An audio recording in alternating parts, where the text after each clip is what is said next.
Okay, so for problem 10, when you look at the set of rational numbers, the question is asking, is it a field? So remember, in order for it to be a field,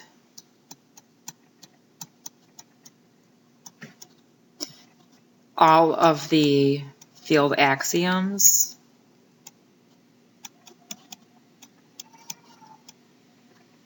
must be true. Okay, and remember that there are 11 field axioms that we need to make sure work. So what we're going to do for rational numbers, closure. Okay, so remember, when you have closure, all parts of the equation must contain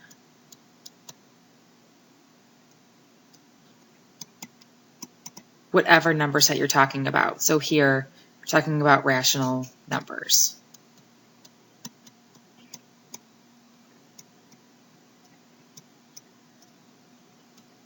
Okay, so if we go ahead and take a look at addition and multiplication, so think to yourself, all right, is there a rational number that would not work? Or are there two rational numbers that when I add them together, I would get a number that's not a rational number? And you can, think of any numbers possible, and you'll actually, so you could do like two fractions. So 1/2 plus 1/4 would give you 3/4. Okay, so we have rational, rational, rational. So that one works. Okay, what about multiplication? So let's go ahead and just use the same numbers. 1/2 times 1/4. Remember, you go straight across. 1/8. Okay, so look, rational, rational, rational. Yes. Okay, moving on to commutative. So remember, with commutative, you're basically asking yourself, are they equal? Okay, so we have addition. This pen is driving me nuts. Multiplication. All right, so addition. Let's do 1/2 plus 1/4. Is that the same as saying 1/4 plus 1/2? Yep. And with multiplication, 1/2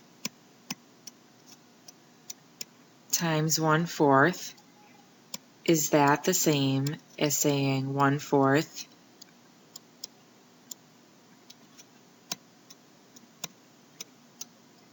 times 1/2?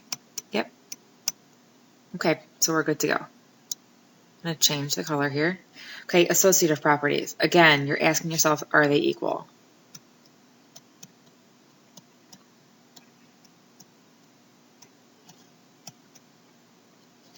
Okay, we have addition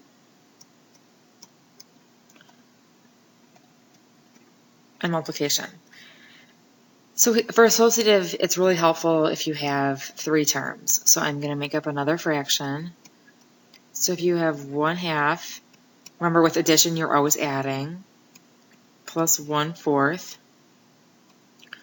plus 5/6, let's say. Is that equal to, now remember with associative it's the grouping changes. 1/2 plus 1/4 plus 5/6. Is that the same? If you were to work it out, yes, it is. Now multiplication. 1/2 times 1/4 times 5/6. Is that equal? Oh, I'm sorry. I'm focusing on the wrong thing here. Okay. So if we have those two grouped together, is that the same as 1/2 times 1/4 times 5/6? Yes, it is. Okay, now the identity. This is when you have to start thinking a little bit different, because with the identity, the important term here is element. So you're not really looking at the entire equation anymore. You're really just looking at that one, like I said, element. So with addition, remember identity, you always are left at the end with the same term. So let's go ahead and pick a number. Let's pick 1/2. So 1/2, since it's addition, plus something equals identity, so it's the 1/2. Okay, well, what's that number? Well, it's a 0. So ask yourself, 0, is 0 a rational number? So since it is rational, we're good to go. Now with multiplication.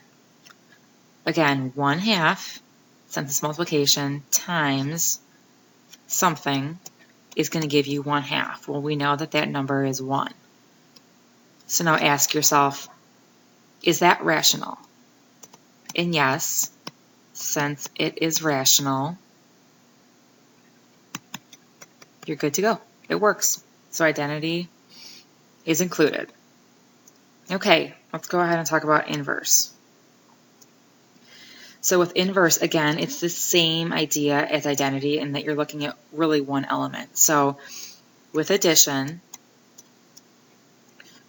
we have 1/2 plus something, and inverse undoes. So basically with addition, undoing it, you're getting a 0 in the end.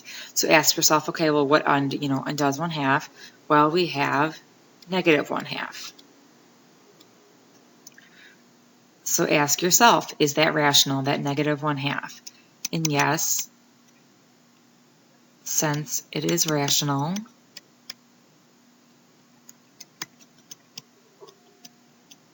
we're good.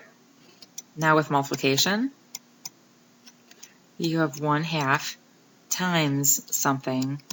Now with multiplication, or the multiplicative inverse, you're going to get a 1 at the end.